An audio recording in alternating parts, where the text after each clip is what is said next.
Hello दोस्तों, कैसे हैं आप लोग। उम्मीद करते हैं अच्छे होंगे। दोस्तों, इस वीडियो में SSC MTS English previous year paper solution देखने वाले हैं, तो आज तक ज़रूर बने रहिएगा। देखिए, इंग्लिश का टोटल क्वेश्चन आपको 25 देखने को मिलेगा। तो चलिए शुरू करते हैं। शुरू करने से पहले यदि आप नए हैं तो चैनल को सब्सक्राइब कर लीजिए, बेल आइकन को प्रेस कर दीजिए और एक बार वीडियो को शेयर कर दीजिए। फर्स्ट है कि select the most appropriate option to fill in the blank. Early childhood experience have a ... impact on brain development, affecting learning, health, behavior and ultimately productivity and income। तो देखिए, इसका जो right answer होने वाला है ये हो जाएगा आपको सी ऑप्शन। क्या हो जाएगा? सी ऑप्शन, प्रोफाउंड हो जाएगा। तो देखिए कि पूर्व बाल्यावस्था के अनुभूतियों का बालक के दिमाग पर गहरा असर पड़ता है, अतः वाक्य के भावनानुसार जो है रिक्त स्थान पे आप प्रोफाउंड यानी गहरा जो है प्रोफाउंड का यूज करेंगे, यानी सी ऑप्शन। उसके बाद देखिए, परफेक्ट मतलब होता है पूर्ण। परफेक्ट मतलब क्या होता है? पूर्ण होता है। उसके बाद यदि देखें सुपरफिशियल मतलब होता है आपको छिछला। क्या होता है? छिछला होता है। ठीक। उसके बाद देखिए, बेसिक मतलब होता है मूल। बेसिक मतलब क्या होता है? तो बेसिक मतलब होता है मूल। प्रोफाउंड मतलब होता है गहरा। प्रोफाउंड मतलब होता है गहरा। नेक्स्ट क्वेश्चन देखिए। नेक्स्ट है कि select the most appropriate synonym of the given word. Fragile. तो फ्रेजाइल, देखिए फ्रेजाइल का अर्थ होता है भंगूर। फ्रेजाइल का अर्थ होता है भंगूर। ठीक है, फ्रेजाइल का अर्थ होता है भंगूर, कमजोर। ठीक है, तो इसका सिनोनिम हो जाएगा आपको वीक। क्या हो जाएगा? वीक। सिनोनिम हो जाएगा वीक, हो जाएगा ब्रिटल, हो जाएगा BRITTLE ब्रिटल। उसके बाद आपको फ्रेल हो जाएगा। उसके बाद CRISP हो जाएगा। ठीक है, उसके बाद आपको BREAKABLE हो जाएगा, ब्रेकेबल। उसके बाद आपको टेंडर हो जाएगा। ठीक, तो इसका जो राइट आंसर होगा ये ब्रिटल हो जाएगा, यानी ए ऑप्शन। ठीक, उसके बाद यदि अन्य विकल्पों को देखें तो ब्रिटल हो जाएगा। देखिए, उसके बाद है अनकेम्प्ट। अनकेम्प्ट UNKEMPT, इसका अर्थ होता है मैला, गंदा। मैला, गंदा। ठीक, उसके बाद देखिए स्टर्डी, STURDY। स्टर्डी मतलब होता है तगड़ा। स्टडी मतलब होता है तगड़ा या फिर मजबूत, या फिर क्या होता है? मजबूत होता है। इंटेंस मतलब होता है आपको, इंटेंस मतलब होता है तीव्र। क्या होता है? इंटेंस मतलब होता है तीव्र। नेक्स्ट क्वेश्चन देखिए, क्वेश्चन नंबर 3। क्वेश्चन नंबर 3 है कि select the most appropriate meaning of the underlined segment in the given sentence. When it comes to playing the guitar, Jim always hits the nail on the head. तो यहाँ पे यदि देखें तो देखिए 3 में दिया गया है कि देखिए सटीक वार करना, यानी hits the nail on the head, यानी सटीक वार करना। अतः समान अर्थ प्रदान करने वाला जो विकल्प हो जाएगा, ये विकल्प आपको हो जाएगा, विकल्प हो जाएगा देखिए डी ऑप्शन। क्या हो जाएगा? तो डी ऑप्शन हो जाएगा, यानी डज समथिंग राइट। क्या होगा? Does something right. नेक्स्ट कहता the following sentence has been split into 4 segments, identify the segment that contains an error. यहाँ पे Harish told me in the morning that Gaurav will come tomorrow. तो यहाँ पे जो हो जाएगा आपको, तो देखिए दिए गए वाक्य इनडायरेक्ट स्पीच का है। रिपोर्टिंग क्लाउज पास्ट टेंस में, अतः रिपोर्टेड क्लाउज में विल के जगह वुड होगा। ठीक है, विल के जगह वुड का प्रयोग होगा, अतः विकल्प सी हो जाएगा, डैट गौरव विल। ठीक है, तो यहाँ पे वुड होना चाहिए। ठीक है, क्योंकि पास्ट में है तो विल की जगह वुड होगा। नेक्स्ट देखिए, identify the incorrectly split word in the following sentence. The detective and his agent inspected the crime sea होना चाहिए, क्राइम सीन यस्टरडे। तो 5 में देखिए क्राइम, यानी यहाँ पे होगा CRIME, क्राइम यानी अपराध। क्राइम अपराध शब्द जो है मिसप्लिट है, अतः विकल्प ए हो जाएगा। ठीक, ए हो जाएगा। नेक्स्ट 6 देखिए, क्या select the most appropriate segment that can substitute the underlined word in the following sentence. Iraq was governed bye autocracy when Saddam Hussain was the president. तो देखिए दिए गए वाक्य में जो ऑटोक्रेसी यानी तानाशाह के लिए उपयुक्त उत्तर विकल्प सी होना चाहिए कि one man with absolute power. ठीक है, तो सी। नेक्स्ट 7 है select the incorrectly split word. तो 7 में देखिए यहाँ पे BALLAD इसका होता है गाथा गीत, गाथा गीत। ठीक है, उसके बाद देखिए बेनी, BENEFICIARY इसका मतलब होता है बेनिफिशियरी, मैंने लाभुक, लाभुक, लाभुक। उसके बाद देखिए रैम्पेंट, RAMPNT, रैम्पेंट मतलब होता है अनियंत्रित, अनियंत्रित। ठीक है, क्या होता है अनियंत्रित। उसके बाद है टेस्टिमोनियल, टेस्टिमोनियल TESTIMONIAL इसका मतलब होता है आपको प्रशंसा पत्र, प्रशंसा पत्र। क्या होता है प्रशंसा पत्र। तो देखिए इसका जो विकल्प हो जाएगा ये डी हो जाएगा, डी हो जाएगा, यानी डी यहाँ पे होगा TES, क्या होगा TESTI। ठीक है, नेक्स्ट क्वेश्चन देखिए, क्वेश्चन नंबर 8 है select the most appropriate antonym of the underlined word.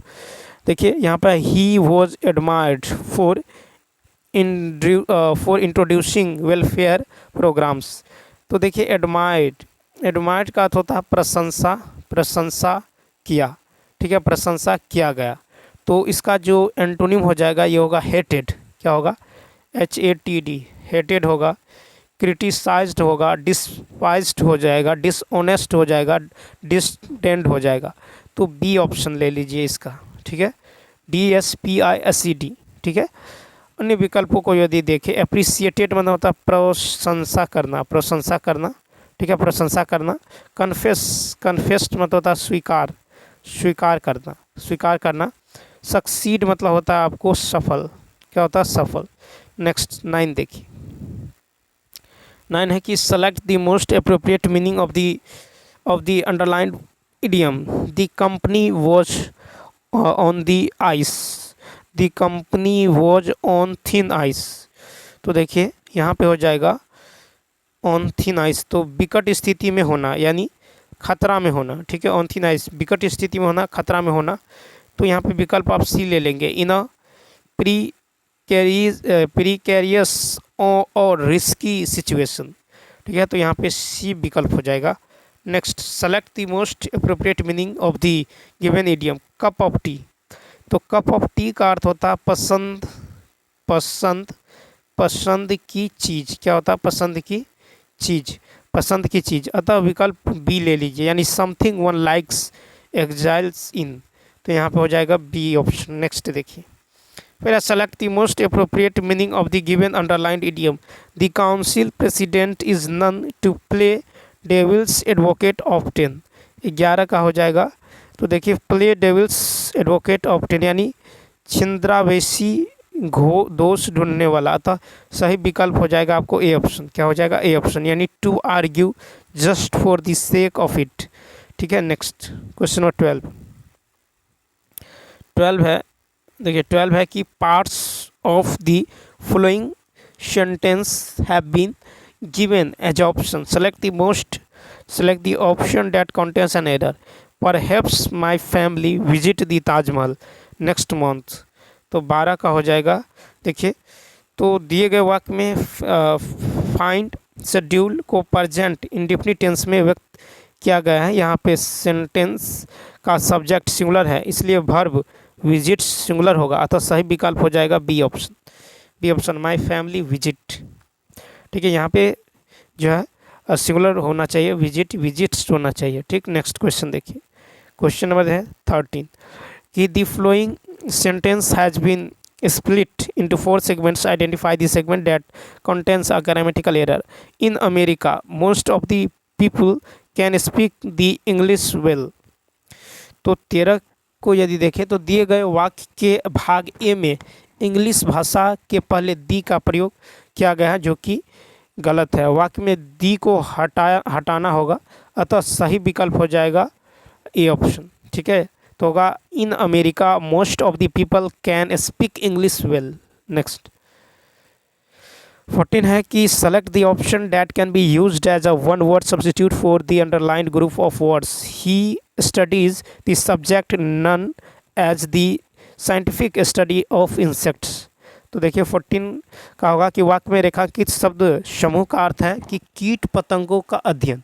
इसके लिए एक शब्द होता है एंटोमोलॉजी, यानी कीट विज्ञान, तो सी विकल्प एंटोमोलॉजी, ठीक है। साइंटिफिक स्टडी ऑफ इंसेक्ट्स यानी एंटोमोलॉजी। नेक्स्ट देखिए बायोलॉजी मतलब होता है जीव विज्ञान, बायोलॉजी मतलब होता है जीव विज्ञान। उसके बाद अल देखिए यहाँ पे ALCHEMY, इसका अर्थ होता है रसायन शास्त्र, रसायन शास्त्र। उसके बाद यहाँ पे है इटेमोलॉजी मतलब होता है शब्द विज्ञान, क्या होता है शब्द विज्ञान। नेक्स्ट 15 देखो, 15 है select the most appropriate option to fill in the blank, कहता ours is dot house of all the houses in our area. तो 15 में देखिए हमारा घर हमारे क्षेत्र का सबसे बड़ा घर है, अतः वाक्य के ब्लैंक में सुपरलेटिव डिग्री का प्रयोग होगा। सही विकल्प हो जाएगा दी बिगेस्ट, सी ऑप्शन। तो होगा ours is the biggest house of all the houses in our area. Next 16 है कि select the option that will improve the underlined part of the following given sentence in case no improvement is needed. Select no improvement required, कहता with all their little comforts destroyed, the survivors were thrown still further back into barbarism। तो देखिए दिए गए वाक्य में जो है कहता उत्तर जीवियों को बर्बरता में डाल दिया गया, अतः वाक्य में फर्दर के स्थान पर FARTHER की जगह FURTHER का प्रयोग किया जाएगा। तो विकल्प सी जो हो जाएगा आपको यहाँ पे सी हो जाएगा, ठीक। क्या हो जाएगा, तो सी ऑप्शन हो जाएगा FURTHER, still further back into barbarism, ठीक है। Next The following sentence has been split into 4 segments. Identify the segment that contains a grammatical error. कहता please explain me how this pen did not work.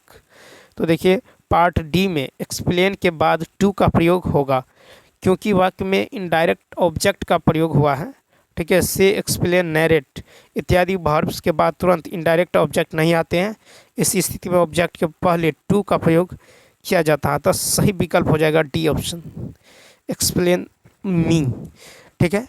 तो यहाँ पे जो है explain के बाद टू का प्रयोग होगा, यानी एक्सप्लेन टू मी, ठीक। नेक्स्ट क्वेश्चन देखिए 18 है the following sentence has been split into the 4 segments. Identify the segment that contains a grammatical error. She perform the dance routine perfect impressing everyone. 18 का हो जाएगा। तो देखिए यहाँ पे डी में परफॉर्म्ड की विशेषता बताने के लिए एडवर्ब के रूप में प्रयोग किया जाएगा।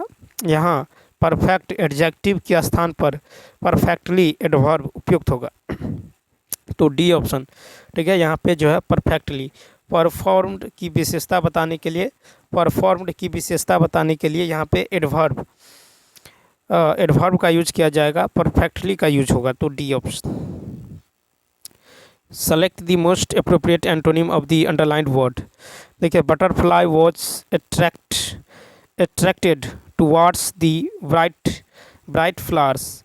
तो यहाँ पे देखिए अट्रैक्टेड का अर्थ होता है आकर्षित किया, आकर्षित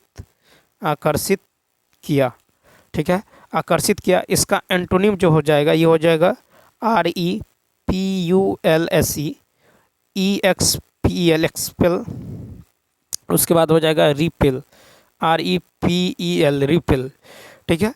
तो यहाँ पे जो हो जाएगा आपको सी ऑप्शन, देखिए रिपल्स्ड हो जाएगा सी ऑप्शन। तो अट्रैक्टेड का एंटोनिम हो जाएगा, अट्रैक्टेड का एंटोनिम हो जाएगा आपको सी ऑप्शन REPULSED, ठीक है। इसका मतलब होता है प्रतिकार करना, ठीक।